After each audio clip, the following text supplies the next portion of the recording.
तो आसन पुरुषार्थ व्यवस्था और आश्रम व्यवस्था यह भी प्राचीन भारतीय सामाजिक संस्था के अंतर्गत महत्वपूर्ण पद्धति या विचारधारा रही है। यह दोनों जो पद्धतियां हैं न केवल एक सिस्टम को, न केवल एक संस्थागत ढांचे को दर्शाती हैं, बल्कि इनके पीछे एक गूढ़ वैचारिक आधार भी रहा है। यह विचारधारा के रूप में, कंसेप्ट के रूप में, यह एक जीवन शैली के रूप में, यह एक जीवन जीने के मार्ग के रूप में स्थापित की गई हैं। पुरुषार्थ का जो बेसिक अर्थ है पुरुष, और अर्थ का पुरुष, जिसका पुरुष का तात्पर्य होता है विवेकशील प्राणी, और अर्थ का तात्पर्य होता है उद्देश्य, जिसका मतलब होता है पुरुष या विवेकशील प्राणी का उद्देश्य ही पुरुषार्थ कहलाता है। जो पुरुषार्थ का विधान प्राचीन स्मृतिकारों ने, धर्मसूत्रकारों ने किया, इसमें 4 पुरुषार्थ माने: धर्म, अर्थ, काम और मोक्ष।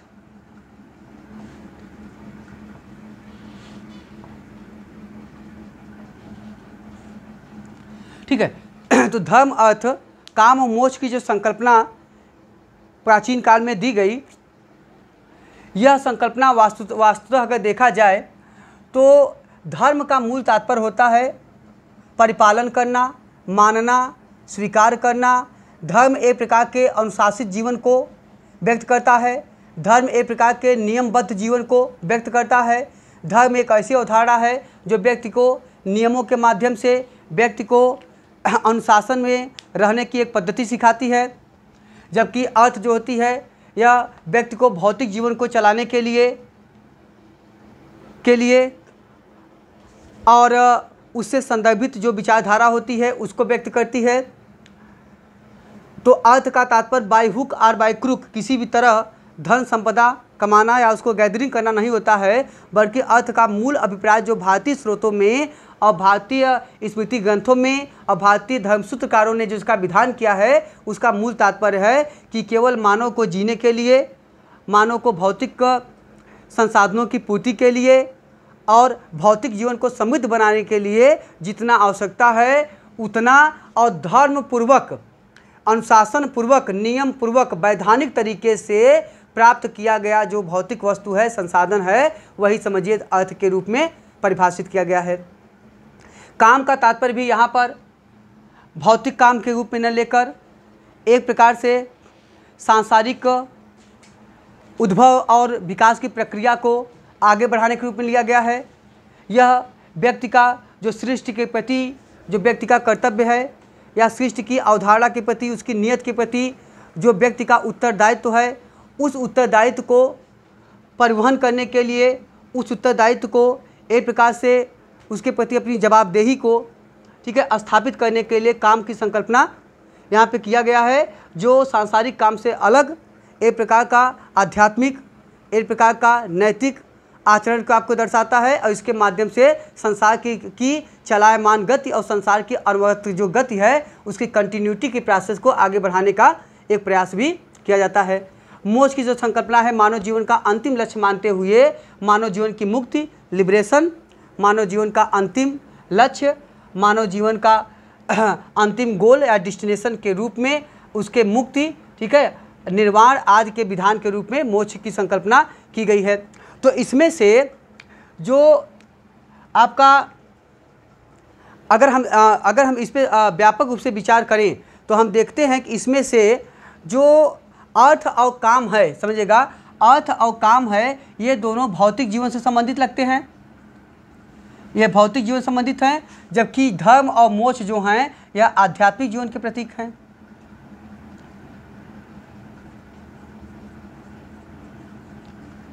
आध्यात्मिक जीवन के प्रतिबिंब हैं। इसके माध्यम से भौतिक संसाधनों की पूर्ति की जाती है और इसके माध्यम से आध्यात्मिक संसाधनों की पूर्ति की जाती है। तो जो पुरुषार्थ का विधान है यह मुख्यतः भारतीय चेतना में, भारतीय सामाजिक व्यवस्था में इसका मूल तात्पर्य है कि मनुष्य को एक आदर्श नागरिक रूप में स्थापित करना, मनुष्य के भौतिक एवं, ठीक है, भौतिक मतलब सांसारिक, जो आपका जो बेसिकली आपका मॉर्टल लाइफ है, जो आपका फिजिकल लाइफ है, जो वर्ल्डली अफेयर्स है, तो इसके माध्यम से व्यक्ति के भौतिक जीवन एवं सांसारिक जीवन, भौतिक या सांसारिक जीवन के साथ साथ उसके आध्यात्मिक या उसके पारलौकिक जीवन को भी आत्मसात करते हुए एक समग्र मानव की प्रक्रिया को स्थापित करने का प्रयास किया गया है। और इसके माध्यम से भौतिक जीवन मतलब सांसारिक जीवन और पारमार्थिक जीवन मतलब आध्यात्मिक जीवन दोनों में समन्वय स्थापित करने का प्रयास किया गया है, दोनों में बैलेंस स्थापित करने का प्रयास किया गया है। और इसके माध्यम से दोनों के समन्वित परिणाम से दोनों के समन्वित ठीक है परिपालन के माध्यम से उसको इमिटेट करने के माध्यम से उसके इमिटेशन के माध्यम से एक संपूर्ण मानव, एक नैतिक मानव और उसके साथ ही साथ ठीक है एक प्रकार से उत्तरदायित्वपूर्ण मानव के विकास की जो संकल्पना रही है वही मुख्यतः पुरुषार्थ के अंतर्गत निर्धारित की गई है, ठीक है, या परिकल्पित की गई है। तो जो हमारा ये मेथोडोलॉजी है, ये जो हमारा एक हाइपोथेसिस है, यह कुल मिला के सांसारिक जीवन और आध्यात्मिक जीवन दोनों के बीच में समन्वय स्थापित करके एक आदर्श नागरिक की स्थापना का प्रयास किया गया है। यही पुरुषार्थों का मुख्य विधान है। पुरुषार्थ के अंतर्गत यद्यपि यह आगे चल के माना गया कि जो सांसारिक व्यक्ति हैं, सांसारिक जीव हैं, इनके लिए चारों पुरुषार्थों का पालन इतना आसान नहीं होगा, ठीक है, क्योंकि मोक्ष मार्ग जो है यह बहुत मुश्किल है, इतना आसान नहीं है। इसके लिए कठोर तप त्याग और तपस्या की जरूरत होती है। इसलिए आगे चल के 3 को विशेष महत्व दिया गया और जिनको मिला के कह दिया गया त्रिवर्ग, जिनको मिला के कहा गया त्रिवर्ग। तो आपका आगे चल के त्रिवर्ग की संकल्पना की गई। तो त्रिवर्ग जो है यद्यप समझिएगा कि त्रिवर्ग जो है आसानी से सबके लिए सुलभ है और जो मोक्ष है यह सुलभ तो सबके लिए है लेकिन प्राप्त करना थोड़ा सा मुश्किल है। तो यह त्रिवर्ग का मतलब होता है आपका धर्म अर्थ काम तीनों को मिला के कहते हैं त्रिवर्ग। धर्म, ठीक है, धर्म अर्थ काम तीनों को मिला के कहते हैं त्रिवर्ग। त्रिवर्ग से जुड़ी संकल्पना देखिए, 1-2 और क्वेश्चन आपको बता दें इसमें जुड़ा हुआ। जैसे त्रिवर्ग से याद 2-3 क्वेश्चन आप ऐतिहासिक दृष्टि से देख सकते हैं। जैसे इसी संकल्पना जुड़ा है त्रिरत्न, सम्यक ज्ञान जैन धर्म का है, सम्यक ज्ञान, सम्यक दर्शन और सम्यक चरित्र। इन तीनों के पालन से ही व्यक्ति मोक्ष को प्राप्त कर सकता है। तो वास्तव में त्रिवर्गों का ही अगर कोई व्यक्ति सम्यक रूप से पालन करेगा तभी मोक्ष को प्राप्त कर सकता है। और जैन धर्म यहाँ पर कहता है कि अगर व्यक्ति त्रिरत्नों का सम्यक रूप से पालन करेगा तभी व्यक्ति जो होगा वह निर्वाण या मोक्ष को प्राप्त कर सकता है। तो वहाँ पे इसकी विधान किया गया है। तो यह क्या है, जैन धर्म के त्रिरत्न है, जैन। अब आ जाइए बौद्ध धर्म का त्रिरत्न आपका है धम्म, बुद्ध धम्म और संघ, बुद्ध धम्म और संघ, ये तीनों क्या हैं, यह बौद्ध धर्म के त्रिरत्न हैं। इनके प्रति आस्था व्यक्त करते हुए अशोक का उल्लेख कहाँ मिलता है, भाब्रू अभिलेख में। ये क्वेश्चन कई बार पूछा गया है। अशोक अपने भाब्रू अभिलेख में बुद्ध धम्म और संघ के प्रति अपनी आस्था व्यक्त करता है, अपनी आस्था व्यक्त करता है बुद्ध धम्म और संघ के प्रति। और अजात शत्रु महात्मा बुद्ध के प्रति आस्था कहाँ व्यक्त करता है, भरहुत स्तूप पर लिखा गया है अजात शत्रु भगवतो वंदते, ठीक, अजात शत्रु भगवतो वंदते के रूप में वहाँ उल्लेख मिलता है। इसी तरह और आ जाइए, तमिलों में त्रिरत्न क्या है, तमिल त्रिरत्न, ये जैन हो गया, बौद्ध हो गया। तमिल त्रिरत्न है पंपा, पुन्ना और रन्ना। आपसे पूछेगा निरखी में कौन नहीं शामिल है, ऐसे क्वेश्चन बनेगा यहाँ से, कौन नहीं शामिल है। अगला आ जाइएगा, इसी तरह है त्रिपिटक, ये तो जानते होंगे सर, है विनय पिटक, सुत्त पिटक, अभिधम्म पिटक, ठीक। आगे चलिए, इसी में अगला आ जाइए। अब थोड़ा सा 1-2 महत्वपूर्ण और इम्पॉर्टेंट है, देखिएगा, वह है नाटक त्रयी। कहेगा निम्नलिखित में से कौन सा ग्रंथ नाटक त्रयी के अंतर्गत नहीं शामिल होता। अगला प्रस्थान त्रयी के अंतर्गत कौन से ग्रंथ आते हैं, कौन सा नहीं आता। नाटक त्रयी और प्रस्थान त्रयी ठीक है, ये दोनों महत्वपूर्ण क्वेश्चन आपके हैं। तीसरा एक और हो सकता है महत्वपूर्ण, वह है मुनित्रय। जो 3 मुनियों को मिला के संकल्पना व्यक्त की गई उसको कहा गया है मुनित्रय। कहेगा मुनित्रय कौन शामिल नहीं है, मुनित्रय में कौन नहीं शामिल है। जैसे आपका पाणिनि, कात्यायन और पतंजलि। पाणिनि, कात्यायन और पतंजलि, इन तीनों को मिला कहा जाता है मुनित्रय, 3 मुनि। नाटक त्रयी में कौन कौन शामिल होते हैं? कुकुंदाचार्य ने 3 महत्वपूर्ण ग्रंथ लिखा है, याद रखिएगा, कुकुंदाचार्य ने 3 महत्वपूर्ण ग्रंथ लिखा है। इन ग्रंथों का नाम है समय सार, प्रवचन सार और पंचातिका सार। समय सार, प्रवचन सार और पंचातिका सार, इन तीनों में, ठीक है, इन तीनों को मिला के कहते हैं नाटक त्रयी। किसका ग्रंथ है? कुकुंदाचार्य का। समय सार, प्रवचन सार और पंचातिका सार। ठीक। रामानुज के लिए कहा जाता है कि रामानुज ने प्रस्थान त्रयी पे टीका लिखा था। प्रस्थान त्रयी पे टीका लिखा था। प्रस्थान त्रयी क्या है समझिएगा। प्रस्थान त्रयी महत्वपूर्ण ग्रंथ है, कई बार सिविल में पूछा गया है। यह क्या है? प्रस्थान त्रयी के अंतर्गत क्या क्या आते हैं? यह आते हैं भगवद गीता, उपनिषद, ब्रह्मसूत्र और भगवद गीता। तीनों कौन कौन से आते हैं? उपनिषद, ब्रह्मसूत्र और भगवत गीता, तीनों को मिला के कहा जाता है प्रस्थान त्रयी। तीनों को मिला के कहा जाता है प्रस्थान त्रयी। ठीक है, तो यह आपका है, ये महत्वपूर्ण तथ्य हैं जो आप याद कर सकते हैं अगर इच्छा होगी तो। ठीक है, तो ये आपका यह जो मुख्यतः विधान था क्या है, यह आपका पुरुषार्थों से संबंधित है।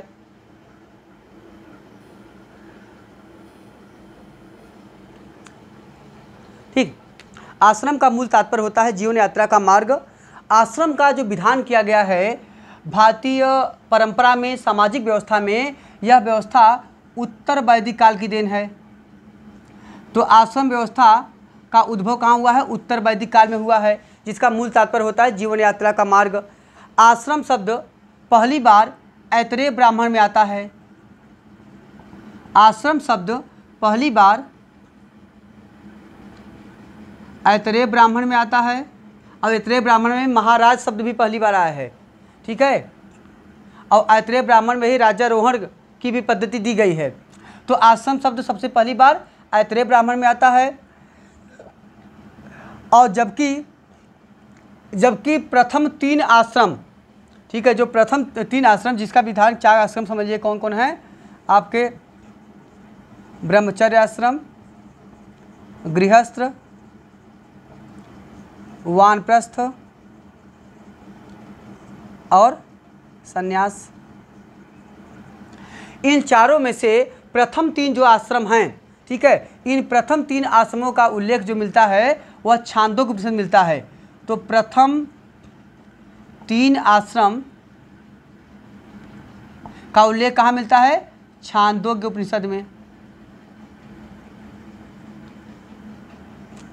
जो चौथा आश्रम है, ठीक है, वह चौथे आश्रम का उल्लेख मिलता है। जो चौथा आश्रम है मतलब आपका संन्यास आश्रम। संन्यास या चौथा आश्रम का पहली बार उल्लेख कहाँ मिलता है? यह पहली बार उल्लेख मिलता है तांड ब्राह्मण। इसको कहीं तांड लिखते, कहीं तांड लिखते, इसका नाम है महाब्राह्मण भी इसे कहते हैं। ठीक है,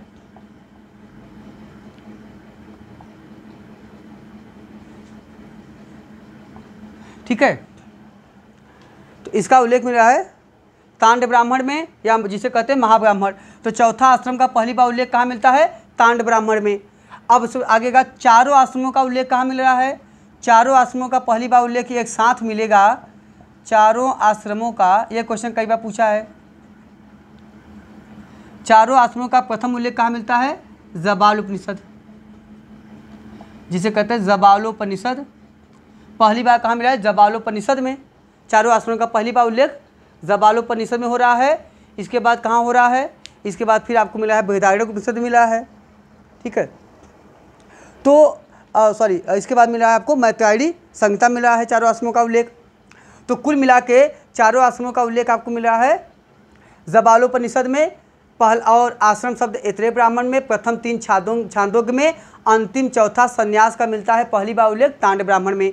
तो मतलब जो आश्रम व्यवस्था है, ठीक है, यह आश्रम व्यवस्था एक सामाजिक संस्था के रूप में, एक विचारधारा के रूप में भारतीय सामाजिक संरचना के अंतर्गत मुख्यतः उत्तर वैदिक काल की देन मानी जाती है।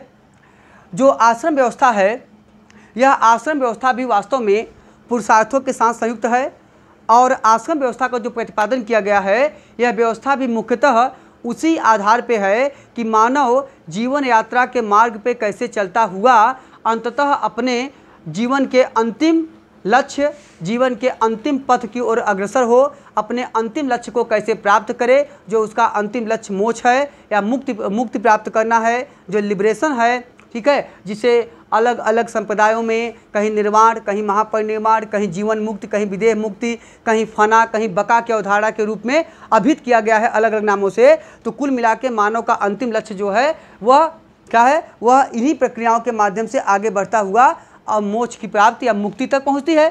अब यह जो मोक्ष या मुक्ति की प्राप्ति की व्यवस्था है, यह व्यवस्था एक आश्रम पद्धति के माध्यम से, एक जीवन यात्रा के मार्ग के माध्यम से कैसे सतत आगे बढ़ती है, और इस प्रक्रिया में कैसे भौतिक जीवन से व्यक्ति आध्यात्मिक जीवन की ओर पहुँचता है, और कैसे भौतिकवादी तत्वों को धीरे धीरे व्यक्ति सांसारिक तत्वों को छोड़ता हुआ चरम आध्यात्मिक मार्ग की ओर पहुँच के अपने अंतिम लक्ष्य को प्राप्त करता है, अपने अंतिम डेस्टिनेशन, अपने अंतिम साध्य में पहुंच जाता है। तो एक प्रकार का जो आश्रम व्यवस्था है, एक प्रकार से मानव जीवन के लिए, ठीक है, वह साधन है जिस साधन से चलकर व्यक्ति अंततः अपने साध्य या मोक्ष या मुक्ति को प्राप्त करता है, एक चरम आध्यात्मिक लक्ष्य तक व्यक्ति पहुंचता है। इसी का विधान जो किया गया है वह आश्रम व्यवस्था के अंतर्गत किया गया है। तो जैसे कि आश्रम व्यवस्था वास्तव में मुख्यतः यह भी पुरुषार्थों के साथ संयुक्त है, और पुरुषार्थ और आश्रम वास्तव में एक दूसरे के अन्योन्याश्रित संकल्पना है। पुरुषार्थों का अभिपालन या परिपालन मुख्यतः आश्रम के अंतर्गत किया जाता है, ठीक है, या ये भी कह सकते हैं कि पुरुषार्थों के अंतर्गत क्रमिक रूप से आश्रम व्यवस्था या आश्रम भी आती है। तो ये दोनों जो पथ हैं, दोनों ही एक माध्यम है, एक साधन है, और जो दोनों जो साधन हैं वह अपने विकास पथ पर, अपने विकास मार्ग में अन्योन्याश्रित हो जाते हैं, एकीकृत हो जाते हैं, इंटीग्रेटेड हो जाते हैं, इंटरमिंगल्ड हो जाते हैं, इंटरओवन हो जाते हैं। तो एक सम्मिलित प्रयास के रूप में आपको लक्ष्य तक पहुंचाते हैं। यही आपका मुख्यतः पुरुषार्थ और आश्रम व्यवस्था का लक्ष्य है। अब जो 4 आश्रमों का विधान किया गया, अगर इन चारों आश्रमों को हम क्रमिक रूप से देखें तो हम पाते हैं कि आश्रम व्यवस्था के संदर्भ में प्राचीन ग्रंथों में 3 महत्वपूर्ण सिद्धांत रहे हैं। पहला सिद्धांत रहा है आपका विकल्प सिद्धांत। आश्रम से संबंधित 3 सिद्धांत, विकल्प सिद्धांत, दूसरा बधाया सिद्धांत, और तीसरा आपका है समुच्चय सिद्धांत।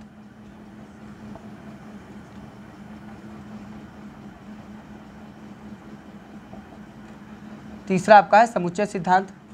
अब ये समझिए 3 महत्वपूर्ण सिद्धांत हैं। विकल्प सिद्धांत क्या है? मतलब प्राचीन स्मृतिकारों ने, धर्मसूत्रकारों ने जब आश्रम का विधान किया तो ये जरूरी नहीं समझा कि हर व्यक्ति आश्रम का पालन कर ही पाएगा। जैसे कहा गया पुरुषार्थों का पालन हर व्यक्ति नहीं कर पाएगा, ठीक है, तो हर व्यक्ति के लिए नहीं है, समझिएगा। तो यह भी विधान किया गया कि मान लीजिए कोई व्यक्ति चारों आश्रमों का क्रम से पालन अगर न कर पाए तो उसके लिए कुछ नया नियम हो। क्या क्या नियम हो सकता है? उस संदर्भ में 3 महत्वपूर्ण नियम बनाए गए। पहला नियम था विकल्प सिद्धांत। विकल्प सिद्धांत में कहा गया कि कोई भी व्यक्ति किसी भी आश्रम को, ठीक है, याद रखिएगा कि कोई भी व्यक्ति किसी भी आश्रम को स्वीकार कर सकता है और किसी भी आश्रम को अपना पहला आश्रम कह सकता है। आप किसी भी आश्रम को अपने पहले क्रम के रूप में रूप में चुन सकता है, सेलेक्ट कर सकता है। जैसे मान लीजिए किसी व्यक्ति को नहीं पढ़ना है, कहेगा हमको पढ़ना नहीं है, अब हमको शादी ही करना है, तो सीधे पहुंच गया गृहस्थ आश्रम में। ठीक है, वो गृहस्थ आश्रम को पहला मान लेगा। किसी को ऐसा है कि न पढ़ना है न शादी करना है, गृहस्थ आश्रम में जाना है, सीधे पहुंच जाएगा वानप्रस्थ आश्रम में। विकल्प है ना। किसी को ये है कि चौथे में पहुंच गया सीधा, तो चौथे में तो पहुंचना ही पहुंचना है। आप पहले दूसरे को चाहिए क्रम से लीजिए चाहे न लीजिए, लेकिन चौथे को तो लेना ही पड़ेगा। वो तो क्रम ही वो क्या है, अनिवार्य है, वो आपका अनिवार्य है, उसमें आपको कोई ऑप्शन नहीं है। तो जो तो है ना कि 5 प्रश्नों में प्रथम प्रश्न अनिवार्य है। अब आगे तो विकल्प सिद्धांत में किसी भी आश्रम को आप स्वीकार कर सकते हैं, आपकी इच्छा के अनुरूप है। बाधाया सिद्धांत में क्या होता है, केवल गृहस्थ आश्रम आता है, केवल गृहस्थ आश्रम। कि कुछ व्यक्ति कहते हैं जीवन वाले कि ऐसा है कि मोक्ष खोज के लिए कोई जरूरी नहीं कि गृह त्याग करें, मोक्ष के लिए कोई जरूरी नहीं है कि हम वानप्रस्थी बने, वानप्रस्थ आश्रम जाएं या संन्यास मार्ग ग्रहण करें, हम गृहस्थ आश्रम को स्वीकार करेंगे, गृहस्थ आश्रम से ही हमें मोक्ष मिल जाएगा, यहीं से मुक्त हो जाएंगे, यहीं से जीवन हमारा समाप्त हो जाएगा। तो वह पद्धति क्या है, बाधाया सिद्धांत। समुच्चय सिद्धांत ऐसी संकल्पना है जिसमें चारों आश्रम क्रम से आते हैं, चारों आश्रम अनिवार्य क्रम से, अनिवार्य क्रम से। अब चारों आश्रम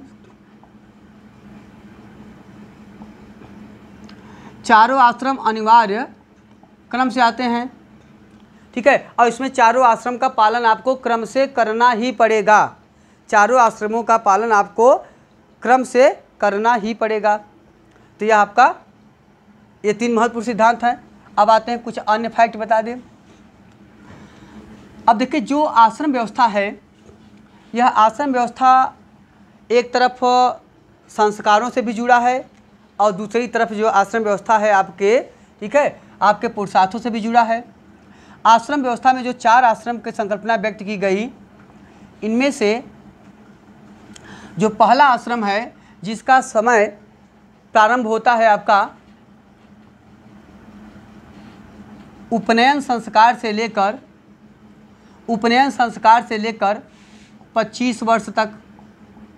आप कभी जन्म से मत कहा कीजिए, जन्म से कोई थोड़ी पढ़ने चला जाता है।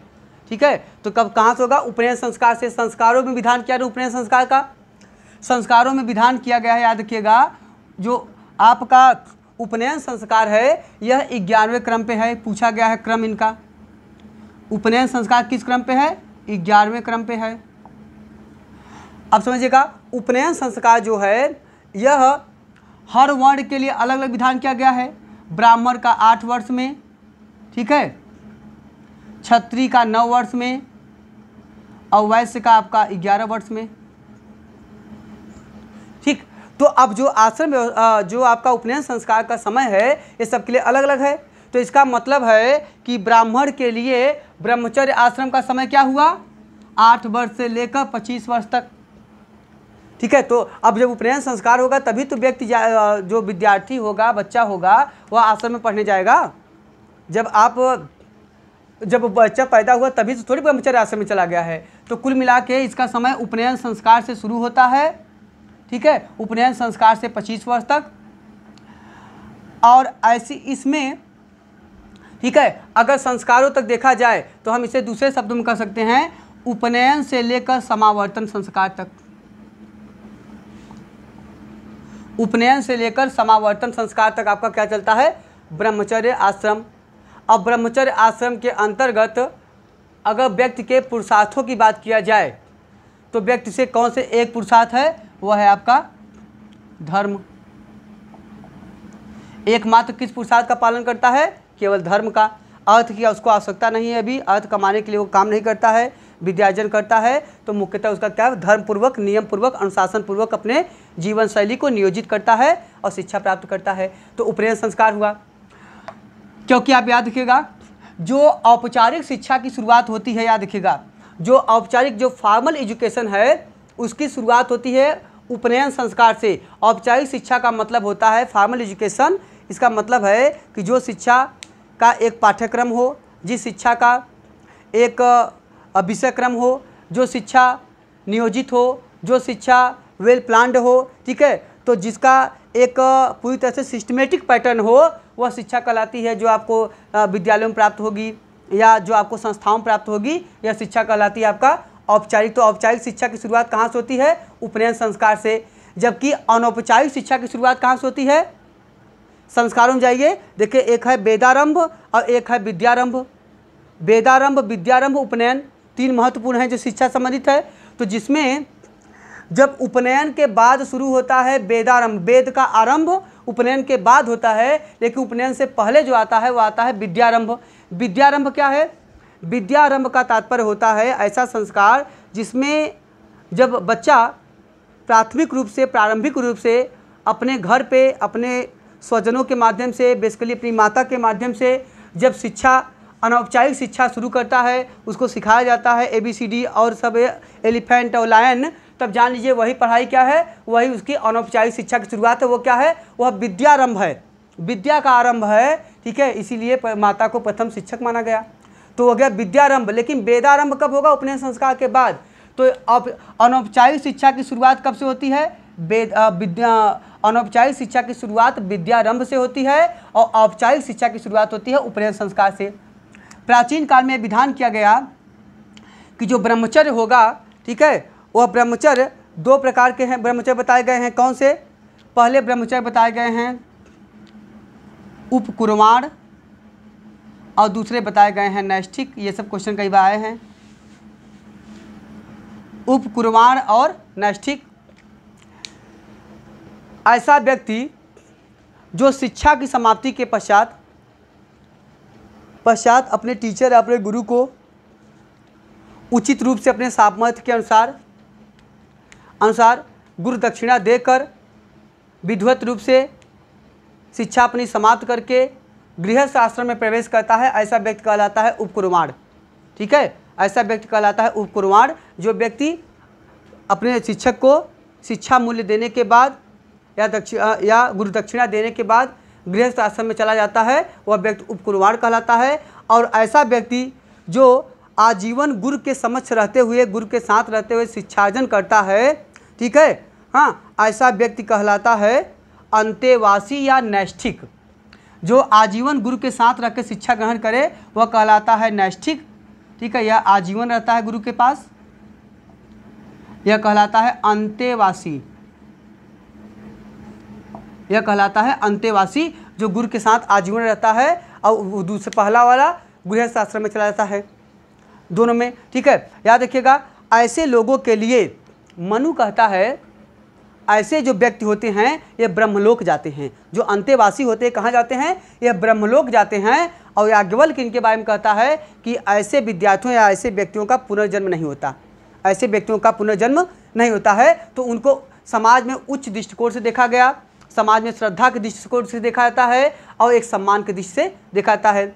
जहाँ तक महिलाओं की बात है तो उपनयन संस्कार महिलाओं का भी होता था। जो महिलाएं शिक्षार्जन करती थी उनमें महिलाएं जो थी वो दो प्रकार की थी। एक है सद्योद्वाहा, ये भी क्वेश्चन कई बार पूछा गया है, सद्योद्वाहा, और दूसरी हैं ब्रह्मवादिनी।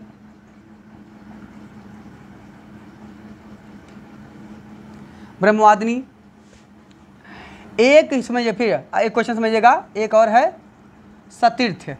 सतीर्थ क्या है समझिएगा। वैदिक काल में और वैदिक काल के बाद भी सतीर्थ का तात्पर्य है कि एक ही गुरु से शिक्षा लेने वाली, ठीक है, सभी कन्याओं को सतीर्थ कहा जाता है।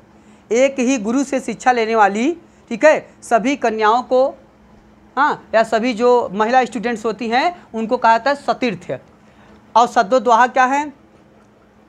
ऐसी कन्या या ऐसी महिला विद्यार्थी जो बेसिकली विवाह के समय तक शिक्षार्जन करती हैं, विवाह के पश्चात वो गृहस्थ आश्रम में प्रवेश कर जाती हैं और उनका शिक्षा समाप्त हो जाती है, ऐसे कहलाते हैं सद्योद्वाहा।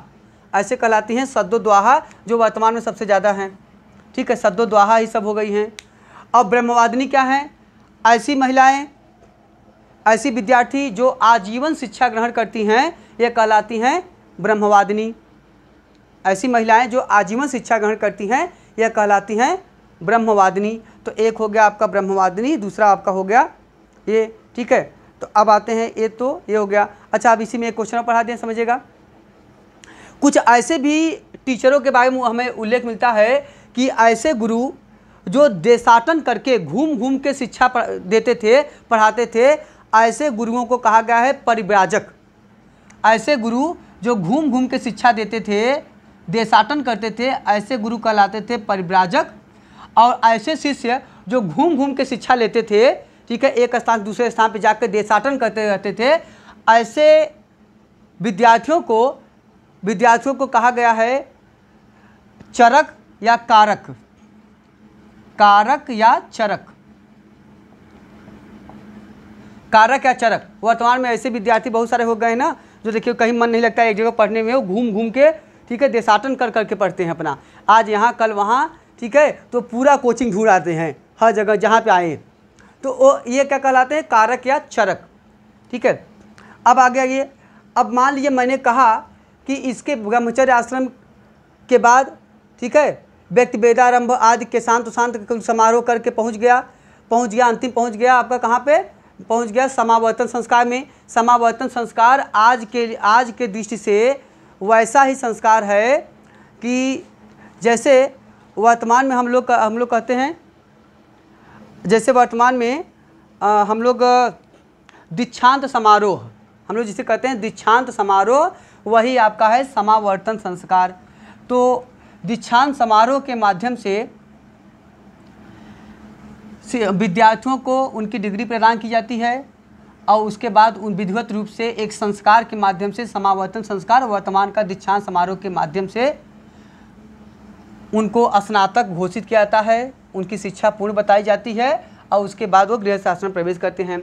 लेकिन ऐसा व्यक्ति जो व्यक्ति समावर्तन संस्कार पूरा न करे, समझिएगा, और जिसका दीक्षांत समारोह न हो पाए, मतलब पूरा शिक्षा न खत्म हो पाए और उसके पहले ही भाग जाए गृहस्थ आश्रम में, और पहले ही भाग जाए गृहस्थ आश्रम में कि अब नहीं पढ़ेंगे, बहुत हो गया, ठीक है। तो ऐसे व्यक्ति को वेदों में खटवारुण कह के मजाक उड़ाया गया है।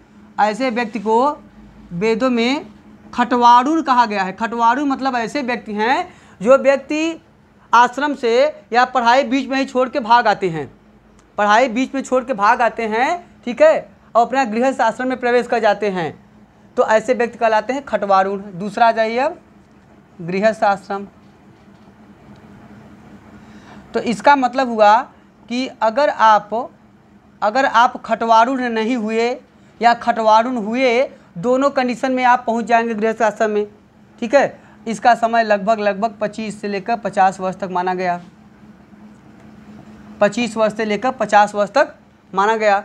और यह माना गया कि इस काल में व्यक्ति क्या करेगा, व्यक्ति अपना गृहस्थ आश्रम प्रवेश करेगा समावर्तन संस्कार के बाद, और वह गृहस्थ आश्रम पहुंचकर, ठीक है, इसके माध्यम से वह अपना वैवाहिक जीवन शुरू करेगा, वह अपना गृहस्थ जीवन शुरू करेगा, और इसके अंतर्गत वह उन पुरुषार्थों को पूर्ण करेगा, उन लक्ष्यों को पूर्ण करेगा जो उसके लिए निर्धारित किया गया है। तो इसमें क्या करेगा, इसमें वह 2 पुरुषार्थों को पूरा करेगा। कौन कौन सा, उसमें 2 पुरुषार्थ आएंगे आपके, अर्थ और काम।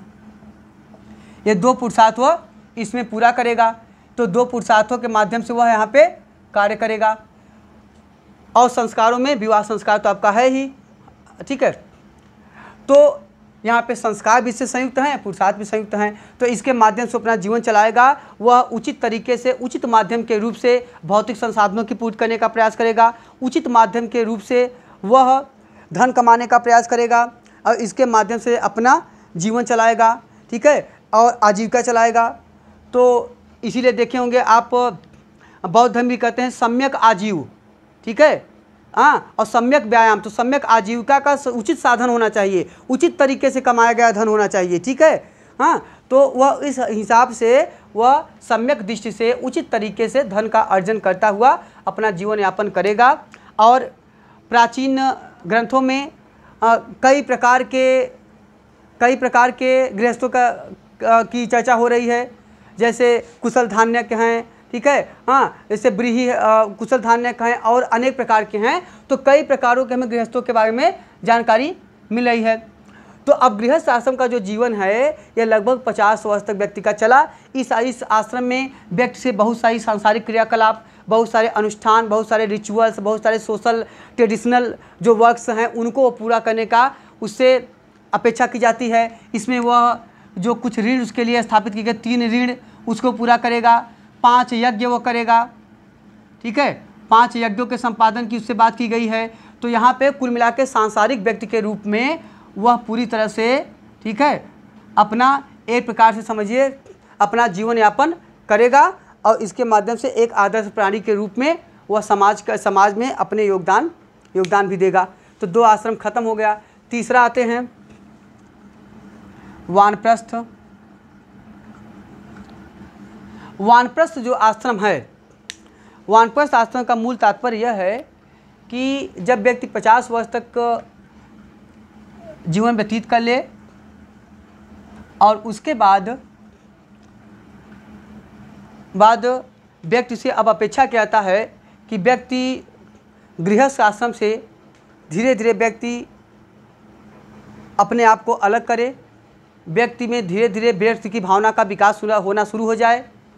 और ऐसी कंडीशन में व्यक्ति से अपेक्षा किया था कि अब जो सक्रिय गृहस्थ जीवन है उसको व्यक्ति छोड़ दे।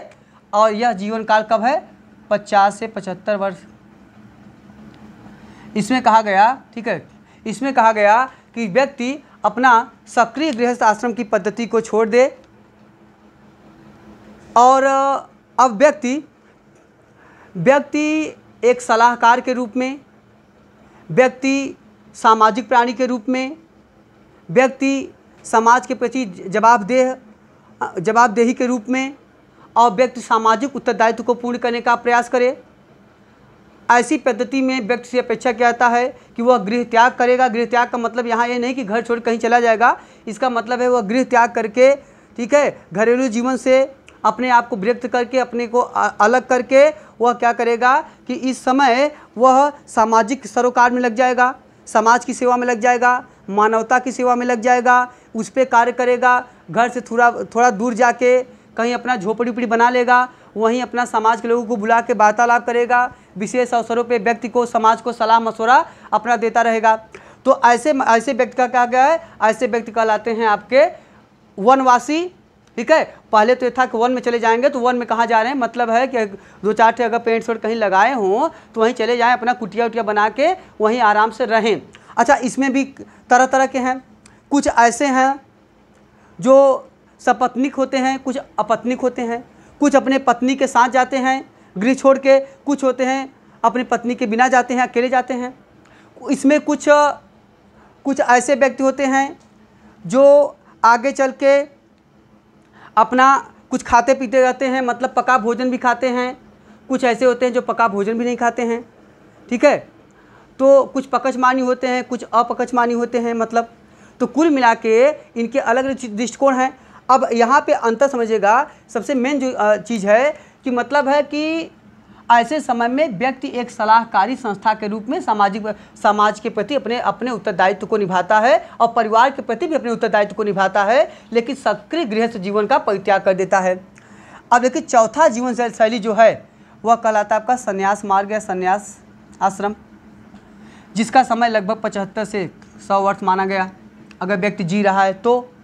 अब आते देखिए, सबसे पहले तो संन्यास आश्रम में और वानप्रस्थ आश्रम में अंतर क्या है कि हमने कहा कि यहाँ पे व्यक्ति वानप्रस्थी हो रहा है या घर अपना छोड़ रहा है, सक्रिय गृहस्थ जीवन शैली छोड़ रहा है, लेकिन सामाजिक सरोकार बना हुआ है।